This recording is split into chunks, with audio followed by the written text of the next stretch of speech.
Magandang balita naman po para sa mga customer ng Meralco dahil pansamantalang pinatitigil ang Korte Suprema ang pagtataas po ng singil sa kuryente. Kanina naglabas po ang Korte ng 60-day temporary restraining order na pumipigil sa ERC na ipatupad ang December 9 ruling nito na pinapayagang maningil ang Meralco ng dagdag na 4 pesos 15 centavos per kilowatt hour sa mga customer nito.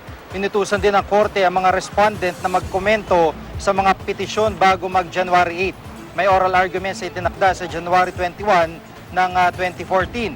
Dahil po sa TRO, balik sa status quo ang sitwasyon. Sa ngayon, di pa raw sakop ng SC order kung ano mangyayari sa nasingil na ng Meralco.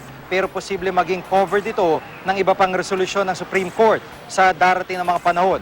Paglilinaw ni Justice Secretary Laila De Lima, dito makakaapekto sa pagpapalabas ng TRO laban sa power rate hike ng Meralco sa ginagawang investigasyon ng DOJ. Baka nga raw naging konsiderasyon pa ng Supreme Court ang ginagawa nilang investigasyon sa pagpapalabas ng TRO.